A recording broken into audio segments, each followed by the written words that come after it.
चलिए, तो हम आगे टॉपिक डिस्कस करते हैं अब। जैसे प्रीवियस क्लास में हमने एक्सक्रीटरी सिस्टम के सारे पार्ट्स कवर कर लिए थे और सबके बारे में हमने पढ़ लिया था। और हमने स्टार्ट किया था, इंट्रोडक्टरी पार्ट समझा था यूरिन फॉर्मेशन का। तो यूरिन फॉर्मेशन के बारे में हमने ये बात करी थी कि यूरिन फॉर्मेशन जो है ये 3 स्टेप में पूरा हो जाता है। और वो 3 स्टेप कौन कौन से हैं? उसमें पहला है फिल्ट्रेशन, दूसरा है आपका रीएब्जॉर्प्शन, और तीसरा है हमारा ट्यूबुलर सिक्रीशन। और आज हम उन तीनों ही पार्ट्स को डिटेल में डिस्कस करेंगे, स्टडी करेंगे। तो सबसे पहले हम लोग बात करते हैं, आज का जो हमारा टॉपिक है वो है फिजियोलॉजी ऑफ यूरिन फॉर्मेशन, कि यूरिन फॉर्मेशन किस तरह से होती है। तो today's topic is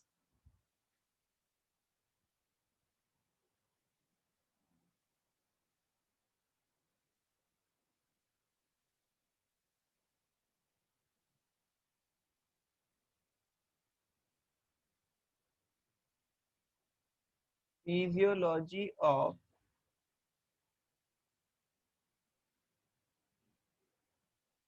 urine formation, physiology of urine formation. और जैसा कि हमने प्रीवियस लेक्चर में, प्रीवियस क्लास में इस बात को समझा था कि यूरिन फॉर्मेशन 3 स्टेप में पूरा होता है। तो अब हम उन तीनों स्टेप को एक एक करके पढ़ते हैं। तो इसमें सबसे पहला जो स्टेप है वो है filtration. First step is filtration. ठीक है, फिल्ट्रेशन की बात करेंगे पहले। फिल्ट्रेशन जो है ये कहाँ होता है? ये होता है मालपीजियन बॉडी में। It is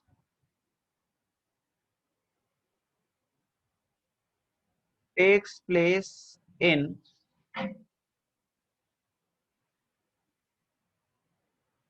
Malpighian body. Malpighian body में होगा फिल्ट्रेशन।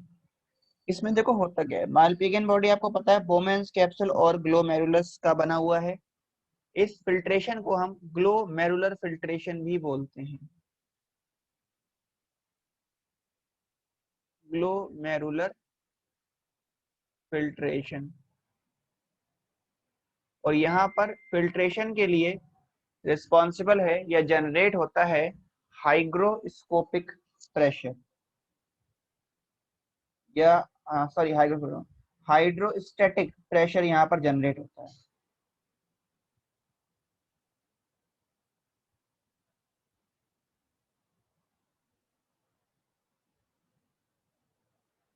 यहाँ जनरेट होगा हाइड्रोस्टैटिक प्रेशर। चलिए, तो हम बात कर लेते हैं आगे।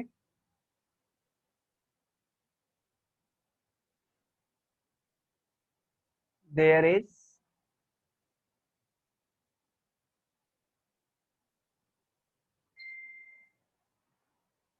a pressure called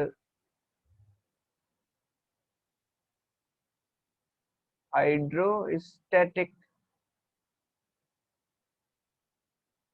pressure in glomerulus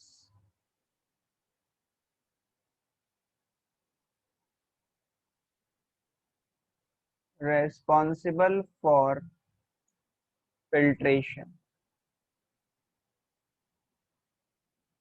responsible for filtration। तो एक हाइड्रोस्टैटिक प्रेशर क्रिएट होता है जो कि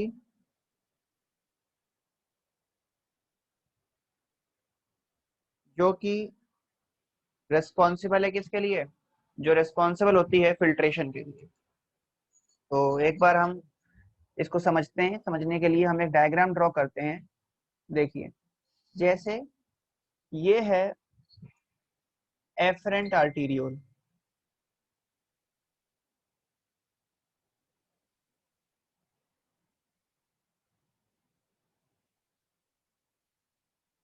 और ये है इफरेंट आर्टेरियोल। तो जो डायमीटर है वो एफरेंट आर्टेरियोल का ज्यादा होता है एज कंपेयर टू जो ये कैपिलरी होंगे इनके कंपैरिजन में।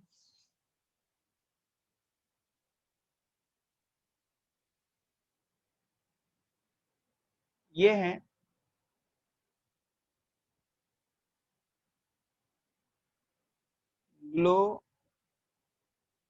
ग्लोमेरुलर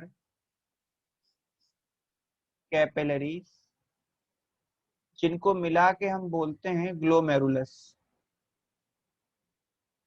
इसमें टोटल कितनी कैपिलरी हैं? अराउंड 50 के आसपास होती हैं। अब इनका जो डायमीटर है, यहाँ लिख देते हैं एक point,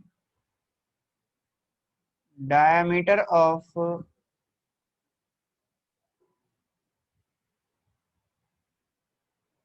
efferent arterioles is more than glomerular capillaries and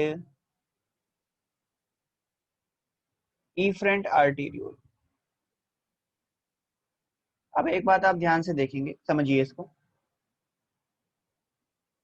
और ये हो गया आपका क्या, ये है आपका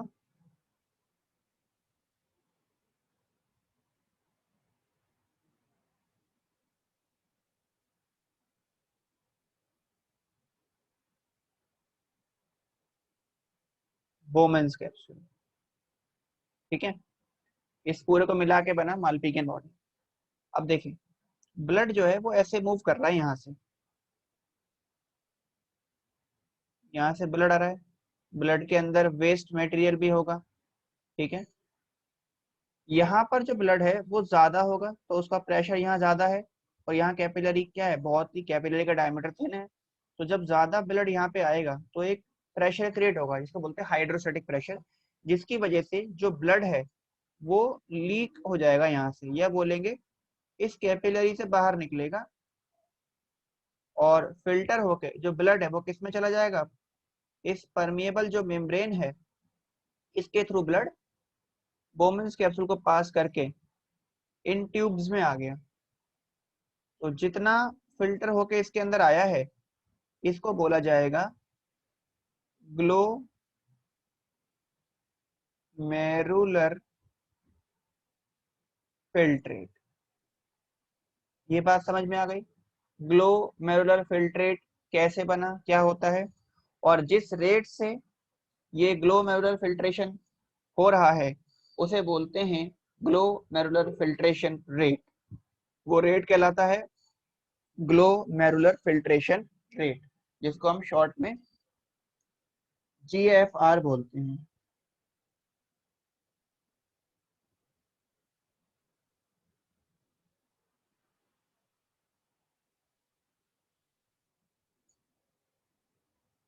इतना नोट करें फिर हम आगे बात करते हैं। तो देखिए हमने क्या समझा यहाँ पे, इस चीज को हम एक बार लिख लेते हैं। यहाँ होता क्या है, फिल्ट्रेशन आपको पता है एक प्रेशर में हो रहा है और उस प्रेशर को बोलते हैं हम लोग हाइड्रोस्टैटिक प्रेशर। अब इसमें होता क्या है,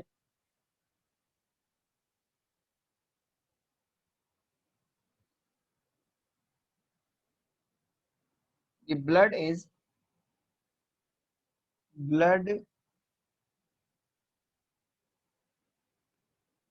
रिसीव्ड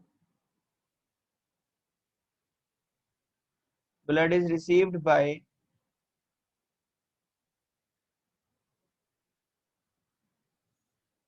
मालपीगियन कॉर्पेस्यूल्स, या हम बोल सकते हैं ग्लोमेरुलस, या glomerular capillaries,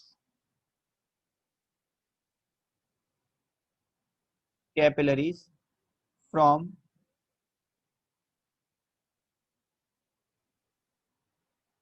efferent arterioles।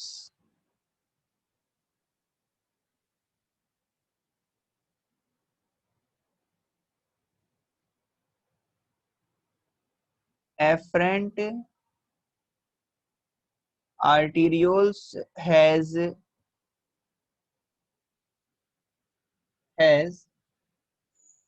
diameter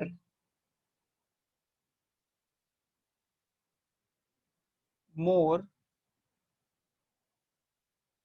than capillaries. As a result, a pressure is generated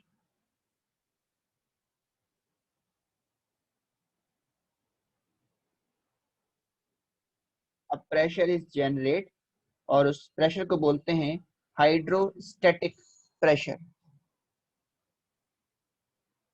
hydrostatic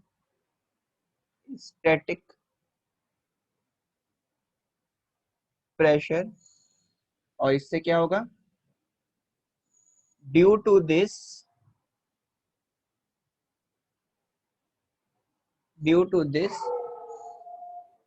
blood is filtered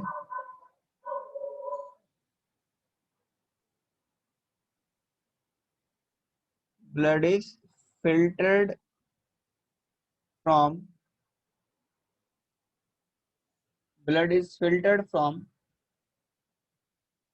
Bowman's capsule या फिर wall of glomerulus। filtered from wall of glomerulus and Bowman's capsule which has permeable membrane। इनकी membrane कैसी है? Permeable है। ठीक है। और इस तरह से ब्लड जो है वो इससे फिल्टर हो गया। अब फिल्टर होकर ब्लड कहाँ चला गया? फिल्टर होकर ब्लड चला गया ट्यूब्यूल्स के अंदर। ये पॉइंट नोट करें, फिर आगे बात करते हैं। अब देखिए, फिल्टर होने के बाद ये ब्लड कहाँ चला गया? इसको हम बोल रहे हैं फिल्ट्रेट, या क्योंकि नेफ्रॉन में है तो इसको नेफ्रिक फिल्ट्रेट भी बोलते हैं।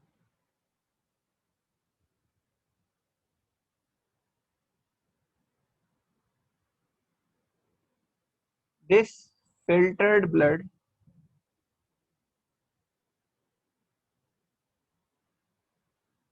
enter into tubule called glomerular filtrate और नेफ्रिक फिल्ट्रेट। इसको अब नेफ्रिक फिल्ट्रेट बोला जाएगा। ठीक है, इसको बोलेंगे नेफ्रिक फिल्ट्रेट। और ये जो नेफ्रिक फिल्ट्रेट है ये अब आगे नेफ्रॉन में मूव करेगा, और आगे मूव करेगा किसके द्वारा? जो सीलिया हैं उनके द्वारा ये आगे मूव कर जाएगा। This filtrate move in nephron by cilia. Cilia के द्वारा ये आगे मूव करेगा और यहाँ से एंटर कर जाएगा टीसीटी के अंदर। टीसीटी में चला जाएगा और वहां पर जाके क्या होगा? टीसीटी में जाएगा, फिर लूप ऑफ हेनली में जाएगा, जहां पर इसमें जो सेलेक्टिव रीएब्जॉर्प्शन है वो प्रोसेस होगा। तो इसमें अब आगे जब ये मूव करेगा ट्यूब्यूल्स के अंदर तो इसमें सेलेक्टिव रीएब्जॉर्प्शन का प्रोसेस होगा। तो ये हमारा हो गया फिल्ट्रेशन। ठीक है। और जो फिल्ट्रेशन का रेट है उसको बोलते हैं glomerular filtration rate. The rate of filtration of blood is called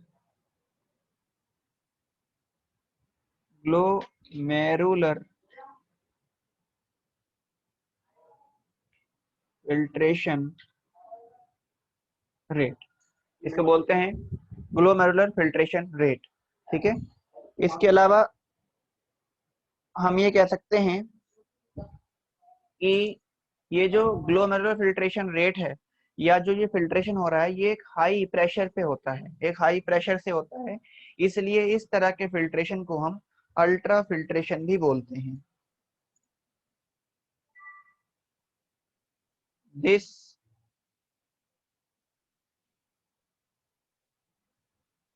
filtration is takes place by high pressure, hence it is also called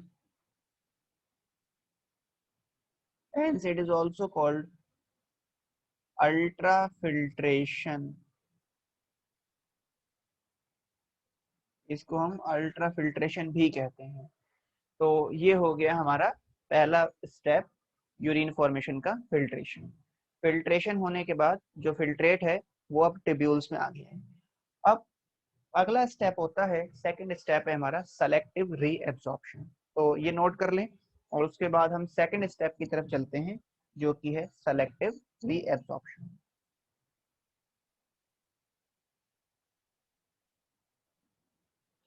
चलिए अब बात करते हैं आगे सेलेक्टिव रीएब्जॉर्प्शन के बारे में।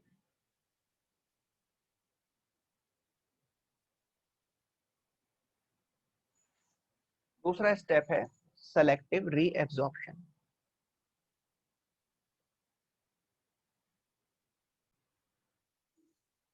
चलिए सेकंड स्टेप है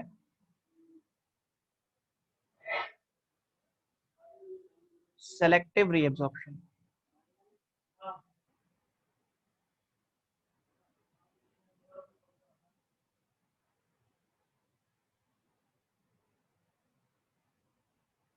सेलेक्टिव रीएब्जॉर्प्शन, इसकी यदि बात करें तो जो नेफ्रिक फिल्ट्रेट है या ग्लोमेरुलर फिल्ट्रेट है, उस फिल्ट्रेट में क्या है जो ट्यूब्यूल्स के अंदर प्रेजेंट है, इसमें कई सारे सब्सटेंस हैं। अभी जो ब्लड फिल्टर हो गया है इसमें अमीनो एसिड है, शुगर है, ग्लूकोज है, शुगर में ग्लूकोज हो गया, सॉल्ट हो गए कुछ, ये सब हमारी बॉडी के लिए जरूरी हैं, एसेंशियल हैं। तो ये सारे के सारे क्या होंगे, ये सेल्स के द्वारा, जो ट्यूबुलर सेल्स हैं उनके द्वारा वापस एब्जॉर्ब होकर ब्लड कैपिलरी में चला जाएगा। तो इसको बोलते हैं ट्यूबुलर रीएब्जॉर्प्शन या फिर सेलेक्टिव रीएब्जॉर्प्शन। हम ये बोल सकते हैं the glomerular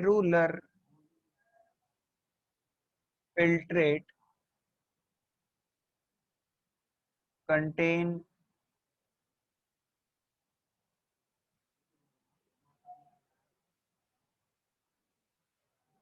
following substance like, इसमें कुछ सब्सटेंस हैं जैसे क्या क्या है, like amino acid,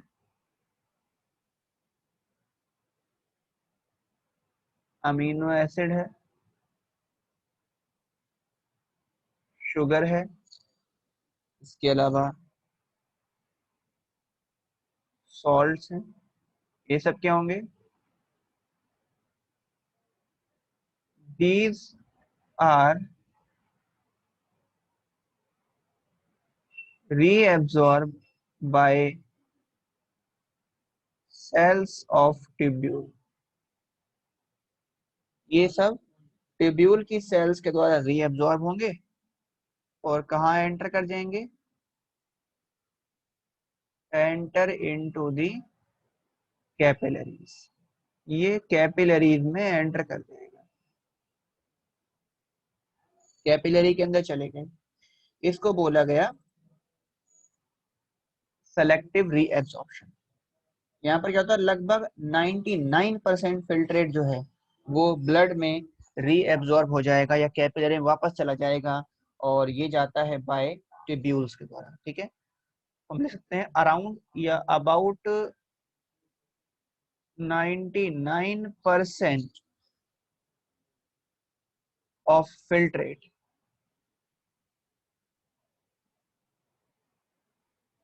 is reabsorbed into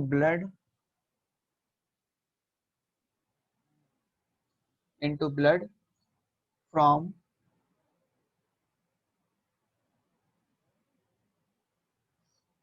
tubules। ठीक है, तो ये हो गया आपका selective reabsorption.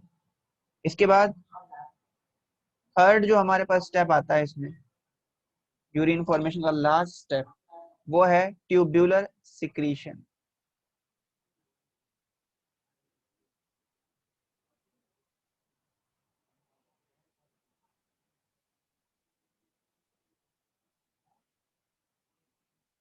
Tubular secretion, tubular secretion की यदि बात करें तो जो हार्मफुल सब्सटेंस हैं बॉडी में, जैसे अमोनिया, ठीक है, इसके अलावा कुछ पोटासियम, क्रेटिनिन हो गया, यूरिया हो गया, यूरिक एसिड हो गया, ये सब ब्लड कैपिलरी से जो आपका डीसीटी है, डिस्टल कॉन्वोल्यूटेड ट्यूब्यूल है, उसके अंदर सिक्रीट हो जाएंगे, रिलीज कर दिए जाएंगे, और इस प्रोसेस को बोलते हैं हम लोग ट्यूबुलर सिक्रीशन। इसमें क्या होता है, in this the harmful substance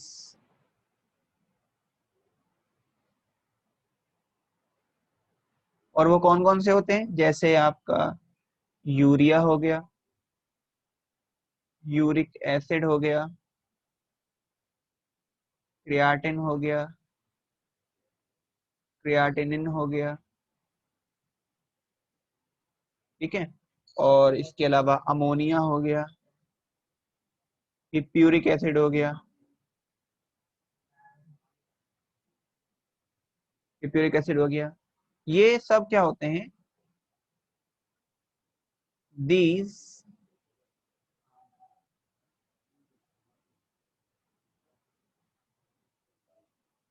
are secreted from body into lumen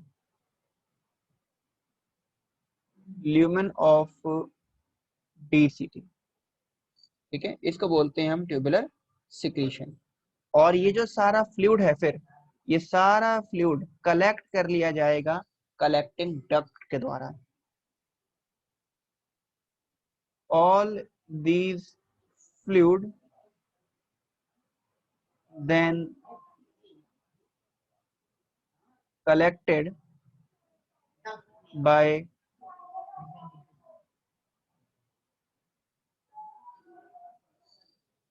collecting duct. ये फ्लूइड जो है वो कलेक्टिंग डक्ट के द्वारा कलेक्ट कर लिया जाएगा, और इसको क्या बोलेंगे, now it is called urine. अब इसे हम यूरिन बोलेंगे।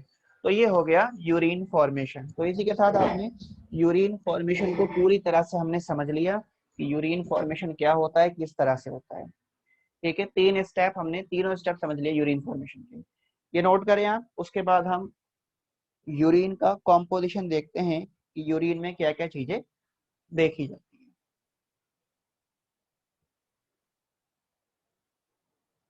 अब देखिए, अब हम बात करते हैं कॉम्पोजिशन ऑफ यूरिन की।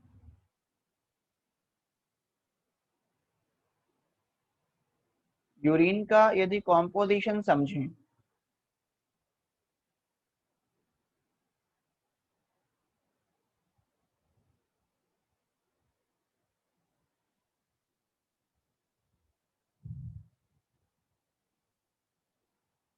Composition of urine, urine composition यदि देखेंगे तो यूरिन में क्या क्या रहेगा, यूरिन के अंदर लगभग 96% तो वाटर होता है। तो इसमें वाटर होगा कितना, वाटर रहेगा अराउंड 96%, और बाकी इसमें कुछ इनऑर्गेनिक सब्सटेंस हो सकते हैं, कुछ आयन हो सकते हैं, और 4% में क्या होगा, अदर 4% कंटेन